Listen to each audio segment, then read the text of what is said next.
तत्राधितिष्ठति स्वर्यस्य च केवलं तस्मै ज्येष्ठाय ब्रह्मणे नमः। सम्मानित मंच, उपस्थित धर्म प्रेमी, विज्ञान प्रेमी, मानवता प्रेमी सज्जनों, माता और बहनों, संक्षेप में सरल बात करूंगा। आज जो भी चकाचौंध दिखाई दे रहा है,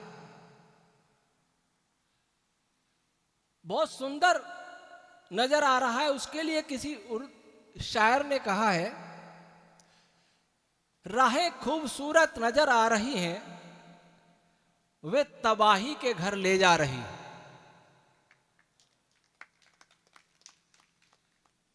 डॉक्टर साहब जो चर्चा कर रहे थे या जो भी चर्चा की जा सकती है, मुझे ऐसा लगता है कि वर्तमान विकास का अर्थ माना जाता है टेक्नोलॉजी। वो सभी, जैसे सभी नदियां समुद्र में गिरती हैं, वैसे सभी प्रकार का विकास फार्मा कंपनियों में जाके गिरता है। मैंने एक दुकान पर देखा था, फैशन के जमाने में गारंटी की इच्छा न करें। आज खरीदो कल फट जाए कपड़ा, कोई गारंटी नहीं है, क्योंकि फैशन वाला लिया आपने। ऐसे मैं कहता हूं कि विकास के जमाने में जीने की गारंटी न करें।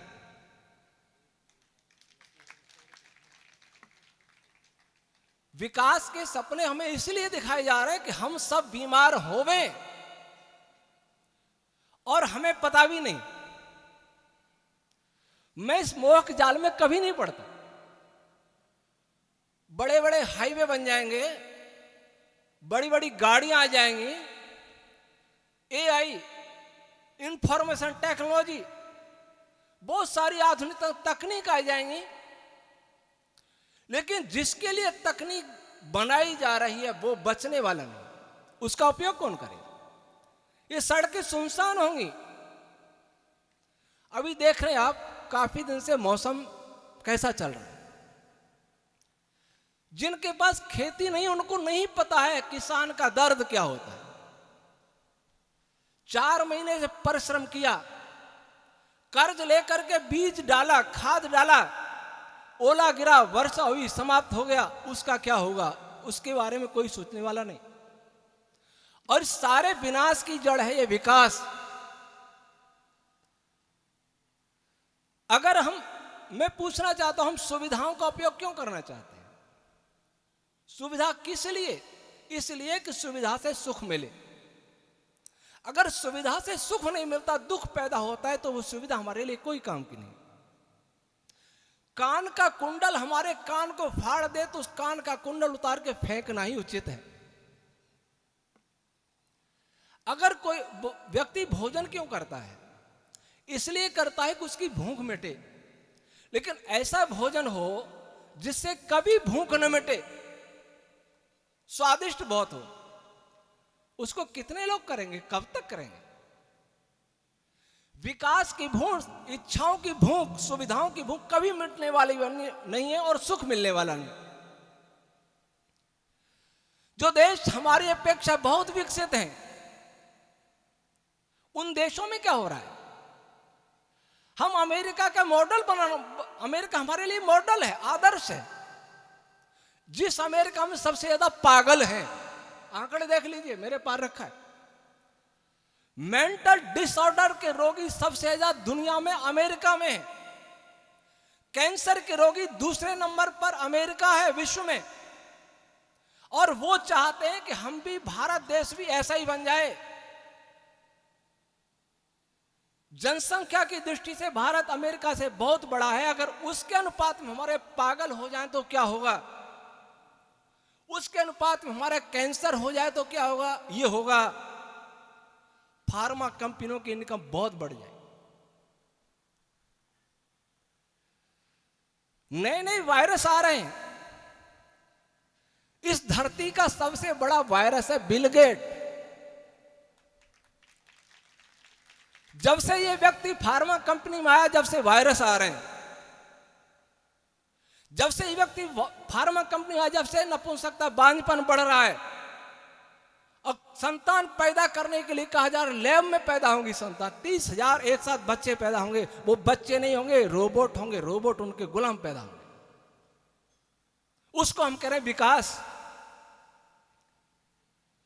जब दुनिया में डॉक्टरों की संख्या बढ़े तो समझा जाए कि रोग बढ़ रहे हैं। अगर डॉक्टरों की संख्या बढ़ने से रोग कम हो रहे हैं तब तो डॉक्टरों की संख्या बढ़ना उचित है। जितनी दवाइयों के आविष्कार हुए, जितनी वैक्सीन के आविष्कार हुए, रोग उतने ही बढ़े। वैक्सीन से रोग प्रतिरोधक क्षमता बढ़ती है। तब तो अमेरिका में बहुत सारी वैक्सीन लगाई जाती हैं, निरंतर वैक्सीन की संख्या अधिक क्यों हो रही है? मैंने दिसंबर में जब कोरोना की चर्चा हुई, टीवी पर आने लगा, ऐसा लगने लगा कि नए 1 जनवरी को वापस लॉकडाउन की स्थिति बनेगी। 37 प्रश्न पूछे, माननीय प्रधानमंत्री जी को पत्र लिखा कि मैं आपके माध्यम से दुनिया के वैज्ञानिकों से प्रश्न पूछना चाहता हूं, जिनको आप एक्सपर्ट बता रहे हैं उनसे चाहता हूं। और अंतिम सुझाव यह था, 37वां यह था, वो 36 प्रश्न से 37वां सुझाव था कि जो भी रोग का प्रचार कर रहे हैं 2-3 साल से, चाहे वो एक्सपर्ट हो, डॉक्टर हो, वैज्ञानिक हो, राजनेता हो, ब्यूरोक्रेट्स हो, मीडिया वाले हो, उन सबका लाई डिटेक्टर टेस्ट कराओ। वो झूठ बोल रहे हैं, सच बोल रहे हैं, दूध का दूध पानी हो जाएगा। मेरे पास 5 फोन आए दिल्ली से कि आपके सजेशन दिए आपने, बहुत शुक्रिया। मैंने कहा सजेशन नहीं, ये प्रश्न है। उनका उत्तर कि सॉरी, हम कुछ नहीं कह सकते। मैंने उसमें एक प्रश्न ये भी था, बिल गेट न तो डॉक्टर है न कोई साइंटिस्ट है, डॉक्टर को पता नहीं चलता, बिल गेट वहां से बोलेगा कि अब ये लहर आ रही है। फिर हमारे देश के प्रधानमंत्री बोलेंगे, मीडिया वाले बोलेंगे, फिर बार में डॉक्टर बोलेंगे, ये क्या है? मैंने ये भी पूछा कि G20 आर्थिक मंच है, भारतीय स्टेट बैंक वित्तीय संस्था है, भारतीय स्टेट बैंक ये कैसे कहती है अब दूसरी लहर आ रही है, तीसरी लहर है? उसको कैसे पता चलता है? क्या स्टेट बैंक में डॉक्टर बैठे? ICMR का डायरेक्टर बोले तब तो ठीक है। ये हो क्या रहा है? 5 फोन में कहे क्लोज करें फाइल, मैंने कहा नहीं, क्लोज नहीं करिए, आगे बढ़ाइए। उत्तर चाहिए। उत्तर तो नहीं मिले पर कोरोना अवश्य बंद हो गया। फिर वो वायरस आया, अमेरिका का जो वायरस जिसकी मैं कह रहा हूं, अभी घूम के गया। उसके लिए सारी दुनिया स्वच्छंद अभयारण्य है, कहीं भी जा सकता है, किसी भी देश के PM से मिल सकता है, या रिजर्व बैंक के गवर्नर से मिल सकता है, पूसा के जो कृषि का इंस्टीट्यूट वहां मिल सकता है, कोई रोक टोक नहीं है। और जाने के बाद चर्चा शुरू होगी, एक दूसरा कौन सा वेरिएंट, एक और नया वायरस आ रहा है। क्या हम लोगों में बुद्धि नहीं है? हम पूछ क्यों नहीं सकते सरकार से कि वायरस कहां से आ रहे हैं? बिजली वाले बताते हैं ना 3 घंटे बाद बिजली आएगी, और आज के एक्सपर्ट बताते हैं फलां दिन चौथी लहर आएगी, 5वीं लहर आएगी। ये कोई आज तक हुआ क्या? कभी किसी ने भविष्यवाणी की क्या? ये जो पर्यावरण आ जा रहा है, ये सूचना प्रौद्योगिकी, मैंने डामोर साहब हमारे यहां सबसे पहले पधारे थे, मैंने 2009 में कहा था कि सूचना प्रौद्योगिकी विश्व को तबाह कर देगी। जितना रेडिएशन भर गया है, उस रेडिएशन को हम नहीं सहन कर पाएंगे। उसका क्या मैकेनिज्म है, क्या है, वो मैं नहीं बता रहा, लेकिन मैं बता रहा हूं, फिर कह रहा हूं, 5G, 4G, 5G, 6G, आप प्रसन्न होते हैं, लोग कहेंगे आप भी प्रचार करते हैं। हां, शांति की स्थापना के लिए देवों ने भी हथियार उठाए थे। ये एक युद्ध है। हमें केवल आपको अपना संदेश सुनाने के लिए व्यवस्था में मोबाइल इंटरनेट का प्रयोग करना पड़ता है, अन्यथा मेरी इच्छा होती है कि मैं इसको किसी को उपयोग नहीं करूं। ये सब नेचुरल नहीं है। सूर्य की, चंद्रमा की, तारों की ये इलेक्ट्रोमैग्नेटिक वेव्स ये नेचुरल है। रेडियो वेव का ये जाल है, समुद्र है जिसमें हम डूब रहे हैं, वो नेचुरल नहीं है। ये कैंसर का बहुत बड़ा कारण होगा। कुछ दिन पहले अमेरिका के एक्सपर्ट ने कहा भारत में कैंसर की सुनामी आने वाली है। ये विशाल जी बताते रहे। सुनामी लाने वाले वो हैं और हम मूर्ख उनके अनुयायी हैं। सिलिकॉन वैली वाले लोग अपने बच्चों को मोबाइल नहीं देते। 14 साल तक बिल गेट ने नहीं दिया। मैंने पढ़ा, मेरे पास है ये। लेकिन हमारे यहां प्रधानमंत्री जी विदेश में कहते हैं कि पहले हमारे देश के बच्चे गेंद से खेलते थे, आज माउस से खेलते हैं। वो सुनकर के मुझे शर्म आई थी। इसका अर्थ ये हुआ कि हम बिछड़े थे, आपने हमें अग्रणी बना दिया, विकसित कर दिया। हमारे देश क्या करता था मैं कल बताऊंगा। तो जितने भी एक एक टेक्नोलॉजी ले लें आप, मैं मकान से लेता हूं। सारी दुनिया में मकानों के नक्शे, मकानों की बनावट, सारा ये आर्किटेक्चर एक जैसा क्यों है? कौन है इसके पीछे? अपने घर में जिसके घर में चिकना फर्श चाहिए, चेहरा भी दिखे, फैशन। और वो फर्श की फैशन क्यों चली? ध्यान दीजिए, ताकि उस पर लोग फिसले, कूले टूटे, डॉक्टरों की कमाई हो, फार्मा कंपनियों की कमाई हो, और सर्जिकल जो इंस्ट्रूमेंट है उनकी कमाई। इसका फिर आइए, इस धर्मशाला में पहले कुछ नॉन एसी कमरे भी थे, सब एसी कर दिए। क्यों? ताकि लोग अधिक से अधिक बीमार हो सके। जब कोरोना आया था तो एसी वालों ने खिड़कियां तोड़वा के जालियां लगवाई थी, बहुत सारे, जो एक पैक मकान थे, कि शुद्ध हवा चाहिए। तो एसी क्या करता है? संक्रामक रोग इसमें ज्यादा फैले, बहुत सारी बातें हैं। पर्यावरण को प्रदूषित तो करता ही है। सीट सारी विदेशी शौचालय की। क्यों? ताकि आप यूरिनल इन्फेक्शन के ज्यादा से ज्यादा शिकार हो सके। इस सीट वाले शौचालय में मूत्र संक्रमण की आशंका ज्यादा होगी। बैठना कुर्सी पर, शौच जाना कुर्सी पर, खाना खाना कुर्सी पर, गाड़ी में कुर्सी पर, खाना बनाना खड़े होके, घुटनों से तो काम ही नहीं लिया, फिर घुटने खराब होंगे, फिर घुटना प्रत्यारोपण करवाओ, पैसा तो उनको मिलेगा ना।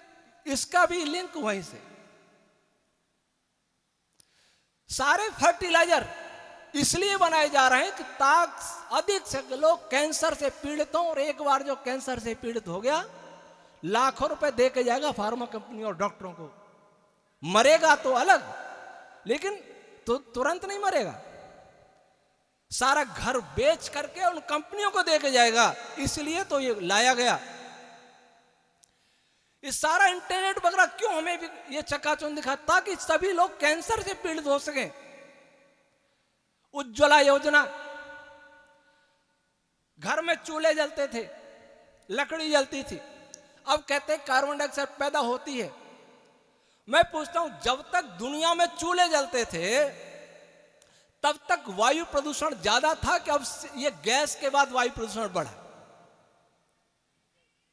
सीएनजी के विषय में तो स्वयं CSIR गवर्नमेंट की संस्था कहती है कि सीएनजी का प्रदूषण डीजल पेट्रोल से भी अधिक घातक है, कैंसर से। गुजरात सरकार ने गुजरात हाई कोर्ट में लिखा है, कहा है। जो हमें स्वच्छ दिख रहा है वो प्रदूषण नहीं है, यह मानना हमारी मूर्खता है, अज्ञानता है।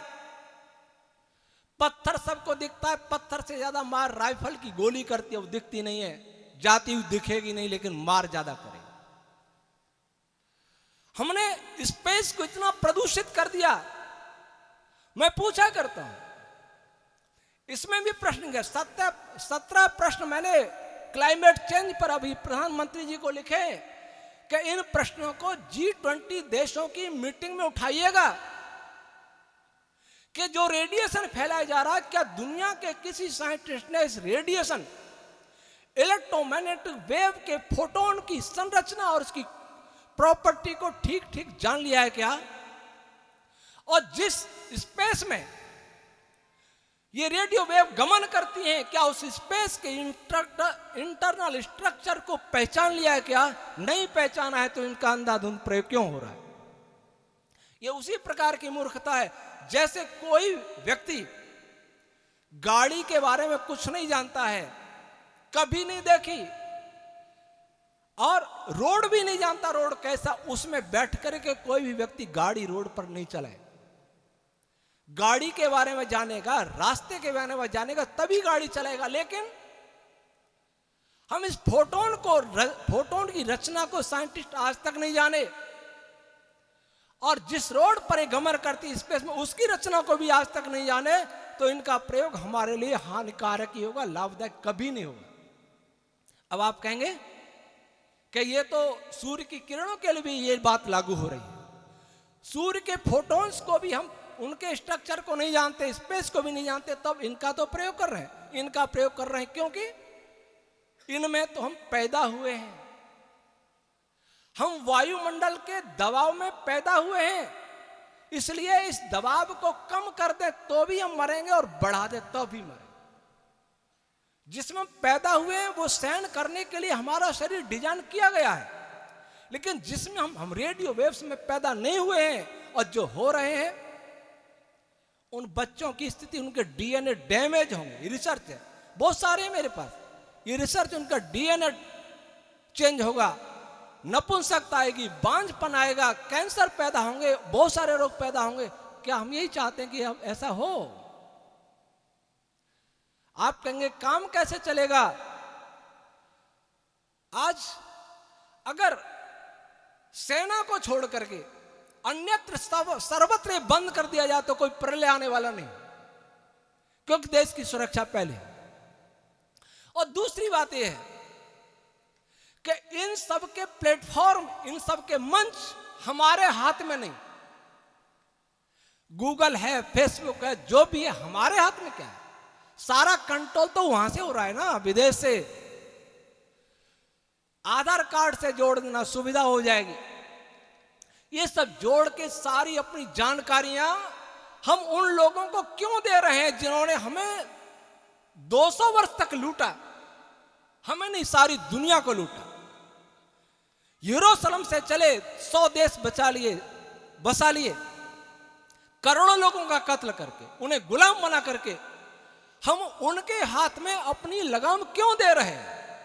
अपना गला उन नरभक्षियों के गला हाथ में क्यों दे रहे हैं? नरभक्षी इसलिए कह रहा हूं,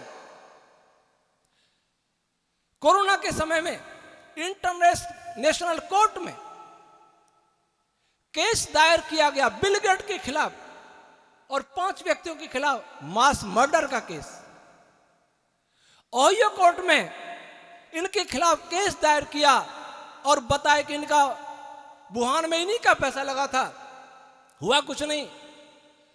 ये व्यक्ति इतने शक्तिशाली हैं, न कोई कोर्ट इन पर काम कर सकता है, न कोई इंटरनेशनल कोर्ट काम कर सकता है, न कोई सरकार काम कर सकती है। और वो अमेरिका का डॉक्टर लिखता है कि अमेरिका की सरकार विवश है। तो क्या वो विवश है इसलिए हम भी व्यवस्था मान लें कि वो विवश है तो हम ही क्या करेंगे? एक बार सरकार ये कह के तो देखे भारत के 140 करोड़ लोगों से कि हम विवश हैं, जनता अगर कुछ कर सकती है तो करे, तो इसी जनता में से क्रांतिकारी खड़े हो सकते हैं। कह के तो देखें, अपनी व्यवस्था बता के तो देखें। लेकिन जब गुलामी में ही गर्व की अनुभूति होती हो, दूसरों से कर्ज लेने में गर्व की अनुभूति हो, तो उसका इलाज क्या है? जब रोग को दवा समझ लिया जाए तो उस रोगी का कोई इलाज नहीं हो सकता। मैंने कभी एक कविता लिखी थी, उसमें 2 पंक्ति थी। आज भारत देश का हर अंग छलनी हो गया, आज भारत देश का हर अंग छलनी हो गया, क्या करूं जब मर जही, क्या करूं जब मर जही, इसकी दवा समझी गई, हे प्रभु अब तो बचा लो, नैया डूबी जा रही, हे प्रभु अब तो बचा लो। चाणक्य ने कहा था, ऋणस्य कर्ता पिता शत्रु, ऋण लेने वाला पिता शत्रु है। और आज सब ऋण में डूबे। इसकी चर्चा तो कल करूंगा। तो मैं कह रहा था, हर टेक्नोलॉजी, अगर आपने सुविधाओं के भोग की इच्छा को कम नहीं किया तो बच नहीं पाए। कहेंगे कि विकास, एक बात सुन लें, अगर किसी व्यक्ति को यह कहा जाए कि यहां से आपको शिवगंज जाना है, घोड़ा गाड़ी में जाना है, कोई खतरा नहीं है। दूसरे कहा जाए कि बढ़िया, कौन सी बढ़िया करोड़ों की गाड़ी हो तो उसमें जाना है, लेकिन एक्सीडेंट अवश्य होगा, तो आप घोड़ा गाड़ी में जाना पसंद करेंगे, कुछ बढ़िया करोड़ों की गाड़ी में जाना पसंद करेंगे। ये कह रहे हैं पैदल जाना भी पसंद करें। तो जब आप ये जान लें कि जिस मार्ग पर आप चल रहे हैं, उस मार्ग पर चलने से धरती 100 वर्ष भी नहीं चल पाएगी। यह कृत्रिम है जो वातावरण बन रहा है। मैं जब छोटा था, मुझे याद है, मेरे पिताजी भी किसान थे, फसल काटते थे, मशीन नहीं थी, मजदूर लाके कटवाया करते थे, बहुत समय काटने में लगता था, 2-2 महीने खलियान में पड़ा रहता था, बैलों से उनको घुमाया जाता था, और कभी 77 को छोड़ के बाकी कभी फसल नष्ट नहीं हुई लगभग। मशीनों से काटते काटते, मशीनों से अनाज निकालते निकालते भी फसल नष्ट हो रही। कौन उत्तरदायी है? ग्लोबल वार्मिंग, क्लाइमेट चेंज, इसके लिए दुनिया के अरबपति उत्तरदायी हैं।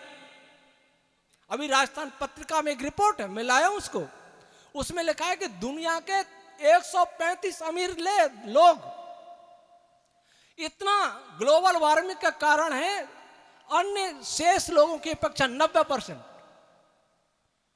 उनको कौन रोकेगा?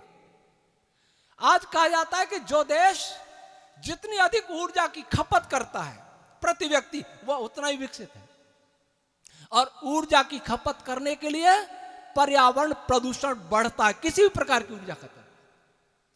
कोई भी टेक्नोलॉजी बनाने के लिए, बनाने से पर्यावरण प्रदूषण तो होता ही है, और कोई भी टेक्नोलॉजी बनेगी उसमें ऑक्सीजन की भी खपत बढ़ेगी। ऑक्सीजन को भी खाएंगे, चाहे वो कोई भी मशीन चलाइए, ऑक्सीजन खाएगी। हम ऑक्सीजन को नष्ट कर रहे हैं, कार्बन डाइऑक्साइड को, और दूसरी सल्फर डाइऑक्साइड, नाइट्रस ऑक्साइड, बहुत सारी गैसों को छोड़ रहे हैं, फिर कर हम विकसित हो रहे हैं। हम अपनी मृत्यु, अपनी कब्रें खुद खोद रहे हैं, अपनी चिता स्वयं तैयार कर रहे हैं, फिर हम कह रहे हैं विकसित हो रहे हैं। आज अमेरिका में मिट्टी के घरों का चलन बढ़ रहा है। अभी कल परसों उन्होंने बताया था मिट्टी के घरों का चलन आज। और मैं पूछता हूं, 1 अरब 96 करोड़ साल इस पृथ्वी को हुए, मनुष्य को हुए, कितने ही मकान बने होंगे, कितने ही फूटे होंगे, अवशेष नहीं मिलते, कहीं की मिलते महलों।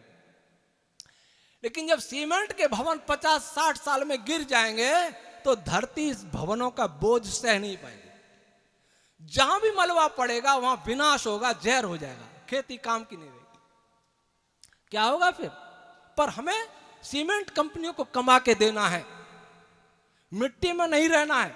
मैं तो यह सोचा है, संस्थान बनेगा, सीमेंट का प्रयोग न करें, चूने का करें, मिट्टी का करें, गोबर का करें, ईंटों का करें, पत्थर का करें, पर कोई भी ऐसा प्रयोग न करें जिसमें पर्यावरण प्रदूषित हो।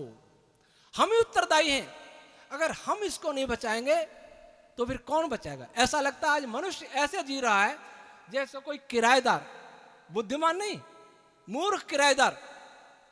जब 1 महीने बाद उसको मकान खाली करना होता है या 2-4 दिन बाद खाली करना होता है, उसकी सफाई करना बंद कर देता है, कचरा वगैरह सारा छोड़ के जाता है कि आएगा वो साफ करेगा।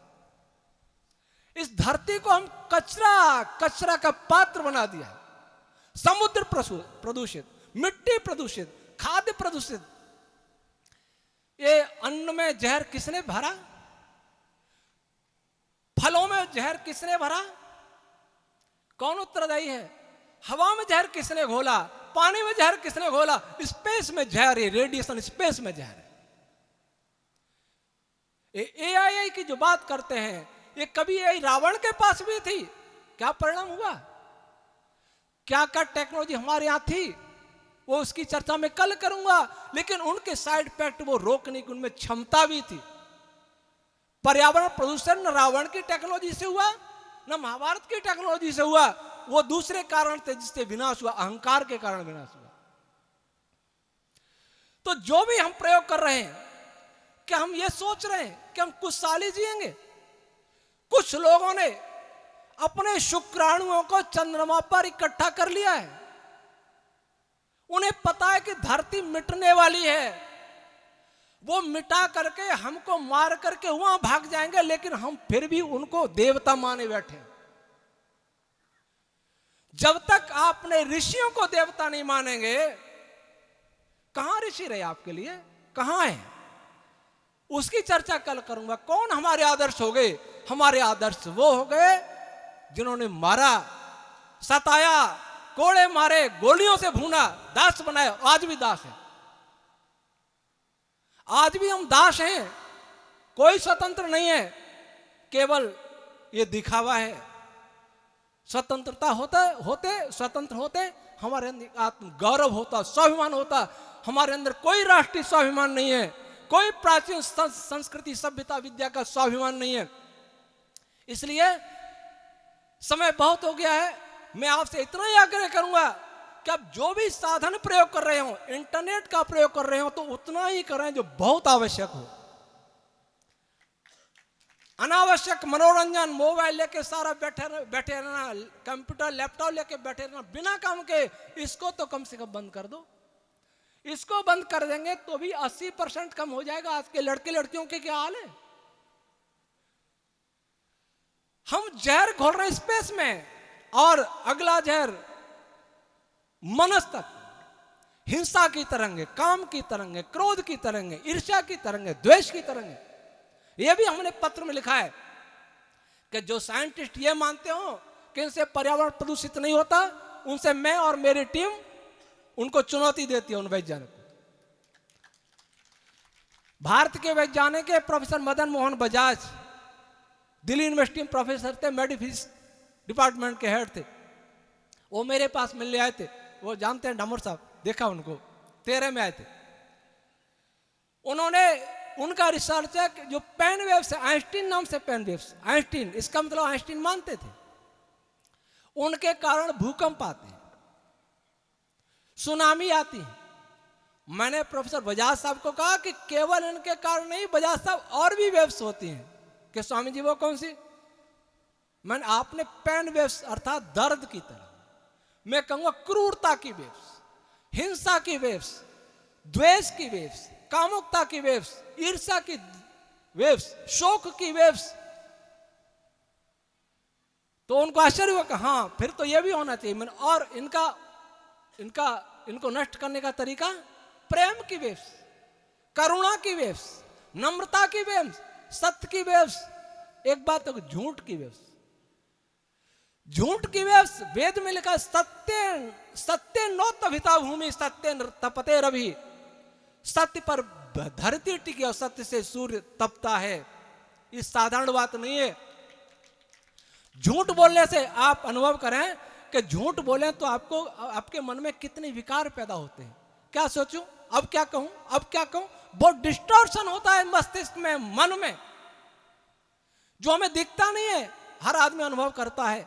ये डिस्टॉर्शन केवल दिमाग में नहीं होता, सारे ब्रह्मांड में जो समष्टि मनस्थित उसमें भी होता है।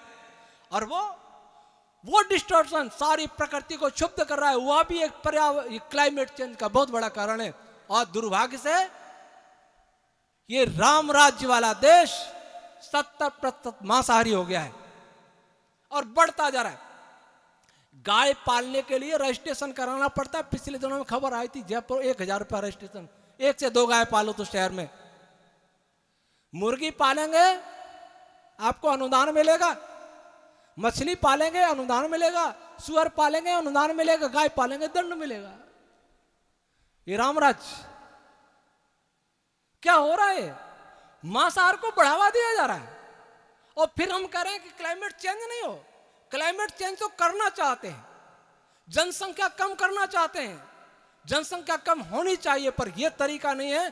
कोई इस धरती का ठेकेदार नहीं है जो सबको खत्म करे, कुछ राजा बनने के लिए कोशिश करे। अगर कोई करता है तो सारी दुनिया को, लोगों को एक होना चाहिए। ये केवल भारत की समस्या नहीं है, भारत सरकार की समस्या नहीं है, सारी दुनिया की समस्या है। इसलिए विकास करना चाहते हैं तो वैदिक साइंस के तरीके से विकास क्या हो सकता है, इस पर विचार करना हो। पहले से ज्यादा विकसित नहीं हुए हम, इसकी चर्चा मैं कल करूंगा, लेकिन विकास क्या होता है, टेक्नोलॉजी भी पहले से ज्यादा नहीं है। ऋषि दयानंद ने जर्मनी के प्रोफेसर वाइज को पत्र लिखे थे।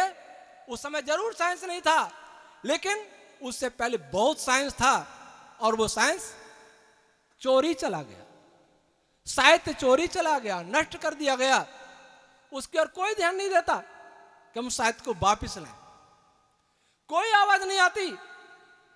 क्यों यूरोप कैसे बढ़ गया 200-300 सालों में? पहले क्या था, जंगली थे बिल्कुल, हमसे चुरा करके हमारे खुदा बन गए और हम भी खुदा मान बैठे। और हमने सोचने का प्रयास भी नहीं किया कि हमें सोचना तो चाहिए कि उनके पास विज्ञान कहां से आ गया, 200-300 साल पहले कहां से पहुंच गया, हमसे पहुंचा है तो हमारी क्या कमियां रही। हमारे ग्रंथों को ले गए तो उनको वापस लाने का प्रयास कर। धन भी लूटा, साहित्य भी लूटा, हम कुछ भी नहीं मांग सकते। फिर भी कहते हैं हम संप्रभु देश हैं, हम शक्तिशाली बन रहे हैं, भारत की ताकत बढ़ रही है, सब देश हमारा सम्मान करते। मुझे तो ऐसा लगता है सम्मान इसलिए हो रहा है जैसे दुकानदार ग्राहक का सम्मान करते। लस्सी लाइए, ये फलां व्यक्ति आए, लस्सी लाइए, दूध लाइए, जलेबी लाइए, खिला पिला के फिर ठगेगा। वही हो रहा है। 140 करोड़ लोगों का नेता है, समझौते होंगे, बहुत सारा पैसा मिलेगा, इसलिए सम्मान हो रहा। मुझे तो ये लगता है, आपको दूसरा लगता हो तो पता नहीं। खैर, बहुत समय हो गया, मैंने भी बहुत समय ले लिया। बोलना था बहुत कुछ, लेकिन ऐसे ही बोल गया। आप सोचिए, आप अगर जीवित रहना चाहते, स्वस्थ रहना चाहते हैं, तो अपने कटौती करिए, सुविधाओं में कटौती करिए और अपव्यय प्रकृति के किसी पदार्थ का मत करिए। कोई होटल में जाएगा तो बहुत नखरे करेगा, ठंड है तो भी एसी चलाएगा। यहां अभी एसी चलाने की जरूरत नहीं है, तो नहीं जरूरत है तो मत चलाइए। खिड़कियां खोलिए, पंखा चलाइए, पंखा की जरूरत नहीं तो पंखा ही नहीं चलाता। ओढ़ू और पंखा चलाऊं, ये कौन सी बुद्धिमानी? डबल कमर रजाई ओढ़ ऐसी चलाए, पैसा दिया ना, पैसे से बिजली नहीं बनती है, ध्यान रखिए। पानी की बचत करिए, बिजली की बचत करिए, हर वस्तु की बचत करिए। एक बार नेचुरोपैथी में गया, उपचारक मेरे पेट पे मिट्टी लगा रहा था, लाइटें जल रही थी सब, जोधपुर की बात है। मैंने उसको कहा कि ट्यूबलाइट बंद करना, कि क्यों? मैंने बंद करके देख, बंद किया लड़के ने। मैंने मेरे पेट दिखाई दे रहा है, कहां दिखाई दे रहा, तो इसको क्यों जलाया? उसको आश्चर्य हुआ, बिजली हमारी खर्चा हमारा, मैं देख पैसे से बिजली नहीं बनती है, इसके लिए बहुत कुछ करना पड़ता है, प्रकृति का दोहन करना पड़ता है, ज्यादा दुरुपयोग मत करो।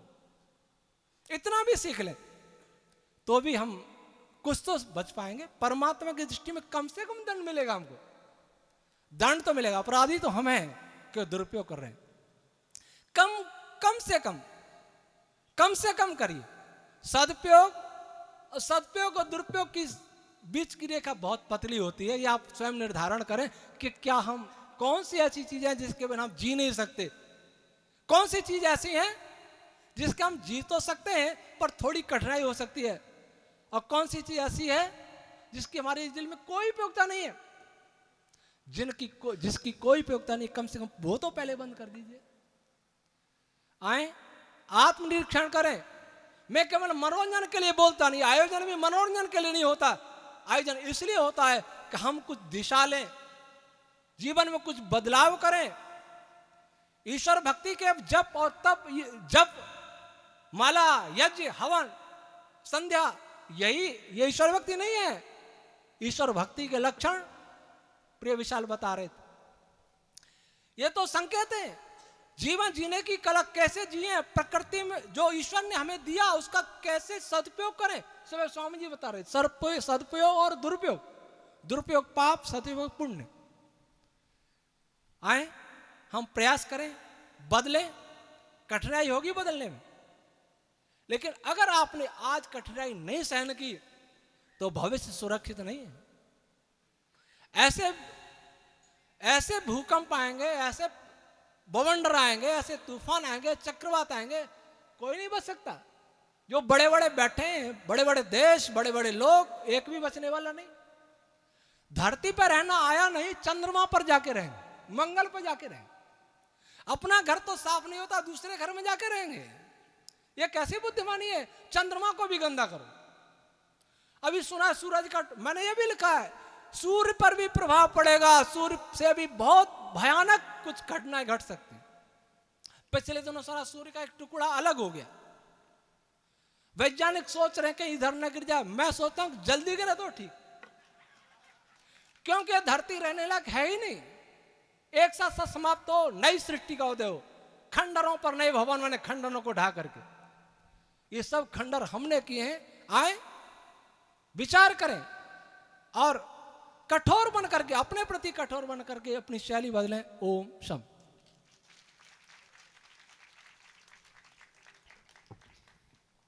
निश्चय ही विद्या तब फलीभूत होती है जब व्यक्ति 100% बोलने वाली चीजों को जीवन में ढाल लेता है और जीवन उसी विचारधारा के अनुसार। जब बीज 100% गल जाता है तो निश्चित ही वट वृक्ष बनने की नींव रख दी जाती है। आपका जीवन, आपका जिया हुआ एक एक पल, आपका बोला हुआ एक एक शब्द, जैसे महर्षि दयानंद के पीछे, भाई राजीव दीक्षित के पीछे सैकड़ों हजारों लाखों फॉलोअर्स हैं, वो जो कहते हैं अक्षर से मानते हैं। ऐसे ही आचार्य श्री की बातें भी एक एक बात आज इस मीडिया के माध्यम से जहाँ जहाँ देश में विदेश में बैठे हुए हजारों लाखों लोग सुनेंगे और एक एक बात उनके जीवन को पलटेगी। जितना जितना लोग अपने जीवन में परिवर्तन कर सकेंगे करेंगे। और हमें भी चिंतन करना चाहिए कि आचार्य जी स्वयं जो प्रयास कर रहे हैं कि हम व्यक्तिगत तौर पर जितना बचा सकते हैं उतना तो बचाएंगे ही। हम स्वयं भी अपने घरों में जितना अभी चिंतन करें कि जितना जहाँ जहाँ जो जो संभव है हम उसको आज से और अभी से अपने जीवन में ढालने का प्रयास करें। वास्तव में आपका आचार्य जी, आपका एक एक शब्द जीवन, एक एक जीवन नहीं, सैकड़ों सैकड़ों हजारों हजारों जीवन निर्माण के लिए एक नींव का पत्थर साबित होगा। आदरणीय आचार्य जी का आशीर्वाद सदैव हमारे सिर पर बना रहे। इसी